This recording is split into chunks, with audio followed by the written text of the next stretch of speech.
औज़ुबिल्लाहिमिनश्शैतानिर्रजीम बिस्मिल्लाहिर्रहमानिर्रहीम। अस्सलाम वालेकुम व्यूअर्स। आज हमने 9th केमिस्ट्री का चैप्टर फर्स्ट और उसका जो टॉपिक है हमारे पास उसको हमें स्टडी करना है, एलोट्रोपिक फॉर्म्स ऑफ सब्सटेंसेस। जो हमारे पास सब्सटेंसेस हैं उनकी एलोट्रोपिक फॉर्म्स जो है ना वो कौन कौन सी हैं, इसको ज़रा हमने जो है ना वो स्टडी करना है। तो जैसे हमारे पास एलोट्रोपी कहते हैं ऐसे कंपाउंड्स जिनकी जो एक से ज़्यादा स्ट्रक्चरल फॉर्म में एग्जिस्ट करें और उनकी फ़िज़िकल और केमिकल प्रॉपर्टीज़ क्या हों, सेम हो। जैसे फॉर एग्जांपल हमें बताया गया है, सबसे स्टार्ट में डेफिनेशन है इसकी। एलिमेंट्स एलिमेंट्स क्या होते हैं, जो प्योर फॉर्म में होते हैं, जो एटम की सिंगल आइडेंटिटी होती है, उससे हम क्या कहते हैं, एलिमेंट कहते हैं। May exist in more than one structural form. ऐसे एलिमेंट जो एक से ज़्यादा स्ट्रक्चरल फॉर्म रखते हों वो क्या कहलाते हैं, वो हमारे पास एलिमेंट के एलोट्रोपिक फॉर्म कहलाते हैं।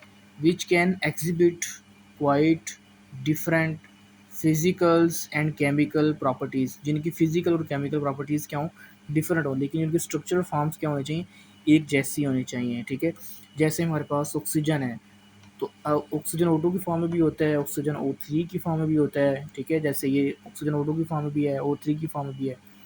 तो ये क्या है हमारे पास, फिर इनकी अल्ट्रोपिक फॉर्म्स हैं। ठीक है, इनकी स्ट्रक्चरल फॉर्म डिफरेंट है, लेकिन O3 की प्रॉपर्टीज़ डिफरेंट है, O2 की प्रॉपर्टीज़ डिफरेंट है। O3 हम ओजोन को कहते हैं, O2 हम जो है ऑक्सीजन को कहते हैं। तो दोनों की प्रॉपर्टीज़ डिफरेंट है, लेकिन स्ट्रक्चरल फॉर्म क्या इनकी एक जैसी हैं। तो these forms are called allotropic forms, इन्हें हम कहते हैं एलोट्रोपिक फॉर्म्स कहते हैं। फिनोमेनन इज़ कॉल्ड एलोट्रोपी, और इस पूरे प्रोसेस को हम कहते हैं एलोट्रोपी। पूरे प्रोसेस को हम किस चीज़ का नाम देते हैं, एलोट्रोपी का नाम देते हैं। ठीक है, element oxygen exist in two allotropic forms, namely oxygen O2 and ozone O3। तो सबसे पहले हमें उसने ऑक्सीजन की जो है ना एलोट्रोपिक फॉर्म बताई है, जैसे O2 की फॉर्म में होता है और O3 की फॉर्म में होता है। उसके बाद हमारे पास reverse similarly carbon exist in 3 main allotropic forms. Carbon जो है वो ये एग्जिस्ट करता है इस फॉर्म में 3 मेन एलोट्रोपिक फॉर्म्स के अंदर। फॉर एग्जांपल्स जिसमें हमारे पास डायमंड आता है, ठीक है, ग्रेफाइट आता है, और उसके अलावा जो है ना बकनिस्टर्स, फ्लोरीन्स आता है। ठीक है, ये 3 जो है ना ये कार्बन की डिफरेंट एलोट्रोपिक फॉर्म्स हैं हमारे पास, डायमंड, ग्रेफाइट और बकनिस्टर्स, फ्लोरीन्स। हम तीनों को जो है ना वो वन बाय वन डिस्कस करना है और बहुत ही इंपॉर्टेंट है ये। तो सबसे पहले हमारे पास डायमंड है। डायमंड क्या होता है, डायमंड ये कार्बन की एक फॉर्म है, जैसे हीरा कहते हैं, कार्बन की एक फॉर्म है, इसके अंदर कार्बन यूज होता है गेंट मैक्रोमोलिकुलर स्ट्रक्चर की।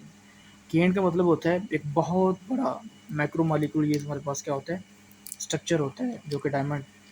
Where as graphite has a layered structures of hexagonal rings of carbons. और उसके बाद हमारे पास जो ग्रेफाइट होता है ये लेयर्ड स्ट्रक्चर होता है हेक्सागोनल रिंग्स ऑफ कार्बन्स, यानी इसमें होते तो कार्बन्स हैं लेकिन उसकी कितनी रिंग्स होती हैं, हेक्सागोनल स्ट्रक्चर होता है, 6 रिंग्स होती हैं हमारे पास।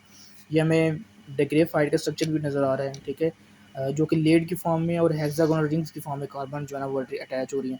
उसके बाद हमें डायमंड का स्ट्रक्चर नज़र आ रहा है जिसके अंदर जो कि कार्बन से बना हुआ है और उसके अंदर जो है ना एक मैक्रोमोलिक्यूल स्ट्रक्चर है, मल्टीपल स्ट्रक्चर है। ठीक है, तो ये कार्बन की दोनों, डायमंड भी कार्बन की फॉर्म है, एलोट्रोपिक फॉर्म है, और हमारे पास जो ग्रेफाइट है ये भी हमारे पास किसकी फॉर्म है, एलोट्रोपिक फॉर्म है कार्बन की। ठीक है, जो कि एक मैक्रोमोलिक्यूलर स्ट्रक्चर है हमारे पास। ठीक है, अच्छा, बकनिस्टर fluorines carbon 60 consist of spheres made up of atoms arranged in pentagons and hexagons।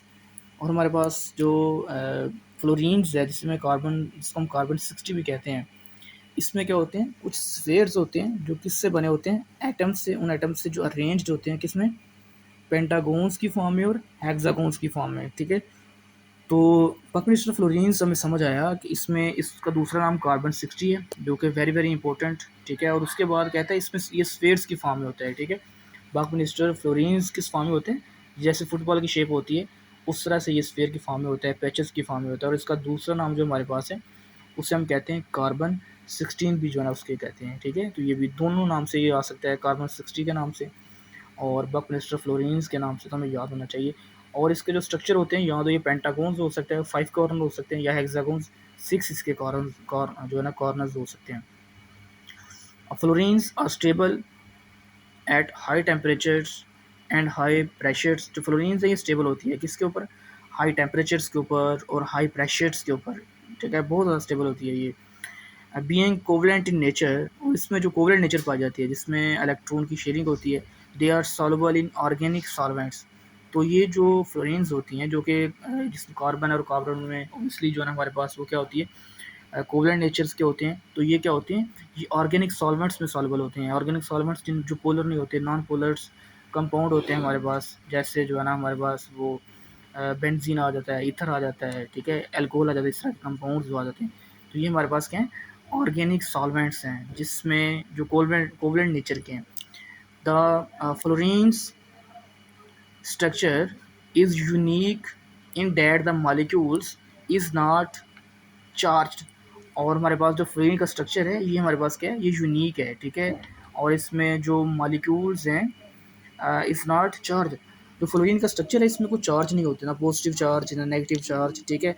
और बट ये क्या है, यूनिक स्ट्रक्चर जो है ना वो उसकी फॉर्म में एग्जिस्ट करता है। हैज़ नो बाउंड्रीज, और इसकी कोई कार्नर्स नहीं होते, बाउंड्रीज नहीं होती, and has no unpaired electrons, और ना ही इसके पास कोई अनपेड इलेक्ट्रॉन्स होते हैं, ठीक है। फुली पेड होता है ये।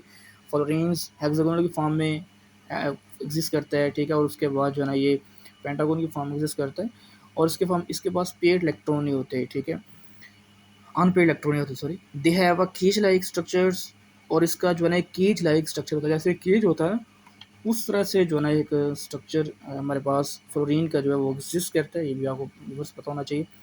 Fluorines carbon 60 has a low melting point, और इसका मेल्टिंग पॉइंट क्या होता है, कैसे होता है, बहुत ही लो होता है फ्लोरीन्स का। It is soft and can't conduct electricity.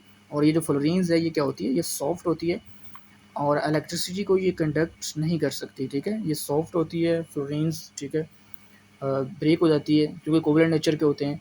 और ये इलेक्ट्रिसिटी को जो है ना बिल्कुल भी कंडक्ट नहीं कर सकते। हमें पता है जो आयनिक कंपाउंड होते हैं वो मोल्टन फॉर्म में, सोल्यूशन फॉर्म से कंडक्ट कर सकते हैं, लेकिन जो पोलर कंपाउंड्स होते हैं, जो कोवलेंट कंपाउंड्स होते हैं, ये मोस्टली इलेक्ट्रिसिटी को कंडक्ट नहीं करते। ये नॉन पोलर्स होते हैं और इनमें ये बैड कंडक्टर ऑफ इलेक्ट्रिसिटी होते हैं, ठीक है। इनमें आइंस फ्री आइंस नहीं होते इनके पास।